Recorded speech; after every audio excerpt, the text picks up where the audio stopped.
Un hoquet insupportable, quand les choix d'hier deviennent les chaînes d'aujourd'hui. Bienvenue à tous. Aujourd'hui, laissez-moi vous plonger dans une histoire où la vie et les secrets s'entrelacent de manière inattendue. Ce récit est celui d'une amitié née du destin, d'un pacte tissé dans l'ombre, et d'une trahison amère qui bouleversera tout. C'est l'histoire de Yerin et Salif, deux amis devenus frères par les circonstances, puis liés par un secret profond. Mais parfois, même les promesses les plus solennelles peuvent se transformer en fardeau insupportable. Accrochez-vous, car cette histoire nous mène bien au-delà des apparences, là où les choix d'hier deviennent les chaînes d'aujourd'hui.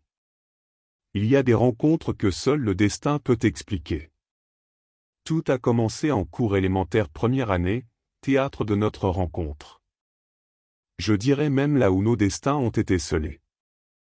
Après que l'instituteur poussé par je ne sais quel esprit, nous ait fait voisins de classe, nous étions devenus inséparables.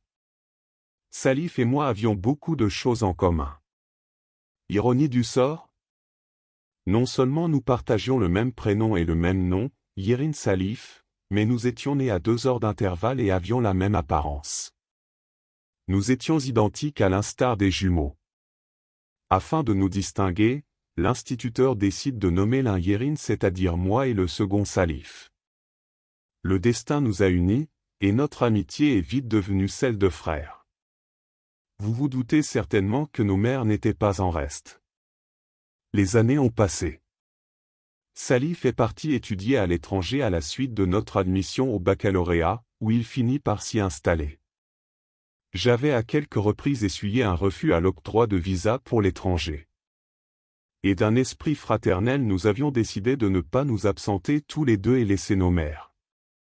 Ainsi il revenait chaque année pour voir sa mère. Moi, en son absence, je veillais sur elle comme un fils. Mais un été, le destin a frappé Salif, et il est parti pour toujours. Sa mère, dévastée, ne savait plus comment avancer sans lui. Sa peine était vive. Car il était son seul enfant. Ma présence à ses côtés comme soutien infaillible, lui rappelait constamment celle de son fils. C'était quelquefois des pleurs, quelquefois un sourire. Peu après les funérailles, maman Kadi, la mère de Salif, a pris une décision bouleversante. Elle nous fit appel, ma mère et moi, me tendit une enveloppe avec à l'intérieur les effets personnels de celui qu'on nommait mon jumeau. On pouvait y voir pièces d'identité, documents bancaires, passeports et autres. Elle m'a demandé de prendre l'identité de Salif, de réaliser nos rêves et de faire revivre son esprit à travers moi. C'était là, la dernière volonté de Salif. Ma mère a hésité, mais finalement, maman Kadi a insisté en disant que c'était dorénavant à moi de prendre les rênes de la famille que nous étions. Et j'ai accepté, prêt à vivre cette nouvelle vie. Aujourd'hui je réalise cet acte inconscient. En Suisse, j'ai pris la vie de Salif, évitant soigneusement ses amis et m'installant loin de leurs regards. Ma double vie s'est construite avec soin, et j'ai réussi. J'ai pris soin de mes 2 mères qui me le rendaient bien. Et peu à peu, j'ai réussi à me bâtir une nouvelle existence. Un jour, je suis rentré au pays et ai rencontré Mariem, la cousine de Salif. Maman Kadi ne voyait pas d'un bon œil cette relation mais finit par donner sa bénédiction. Nous nous sommes mariés, et elle est venue vivre avec moi en Suisse 2 mois après. Mais peu à peu, j'ai ressenti qu'elle me cachait quelque chose. Un jour, en rentrant plus tôt que prévu, je l'ai surprise en train de confier à une amie son intention de faire venir son amant en Suisse, et qu'elle portait même son enfant. Mon cœur s'est brisé. Pour en savoir plus, j'ai cloné son téléphone et découvert toute la vérité. Quand je l'ai confrontée, elle m'a menacé de révéler mon secret. Elle voulait tout, mais bien, et que je prépare l'arrivée de son amant comme étant son frère.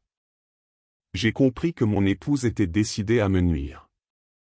À chacune de nos disputes, elle menaçait de me dénoncer. Prisonnier de son chantage, je me sentais piégé. Mariem, déterminée à mener à terme son projet, avait à quelques reprises téléphoné à la police et à l'assistance sociale pour maltraitance avant de retirer sa plainte. J'étais donc fiché à la police. À la prochaine récidive, je serai mis aux arrêts. Je résolus donc de ne plus la contrarier. En désespoir de cause, j'ai fini par confier la situation à maman Caddy qui en était toute retournée et remontée contre moi. Car nous avions promis garder le secret tous les trois lors de cette réunion où mon destin prit forme. Mais son amour de mère et d'âme bienveillante allait encore se manifester.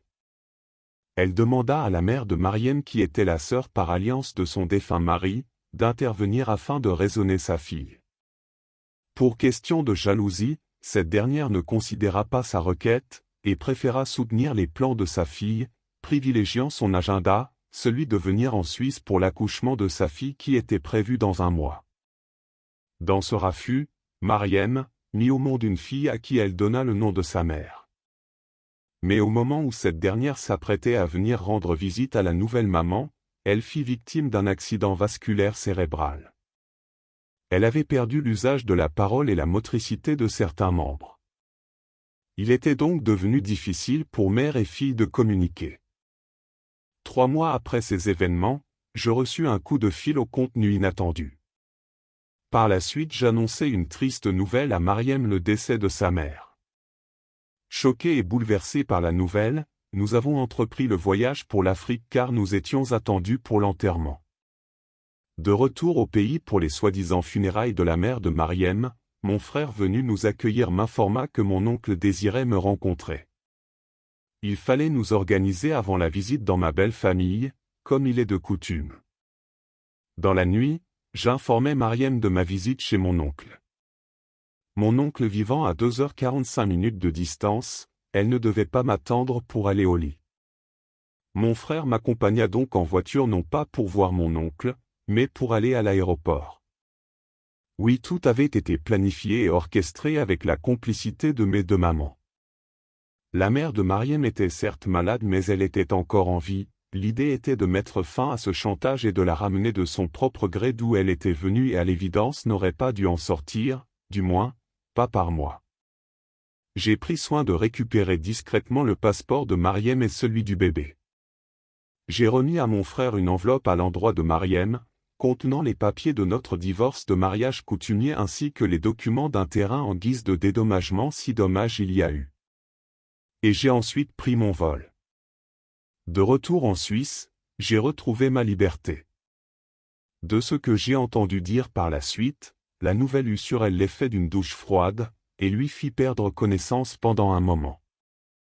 Plus tard, j'ai appris que l'amant de Mariem était allé pour les Pays-Bas grâce à une relation qu'il entretenait sur Internet au même moment qu'il était avec elle. Il l'avait abandonnée, la laissant seule avec un enfant et une mère gravement malade. Mariem, effondrée, réalisant que ses manipulations l'ont laissée seule.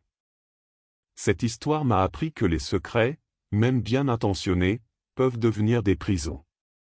Ce pacte que j'avais scellé pour honorer mon ami m'a conduit dans un tourbillon de mensonges et de manipulations.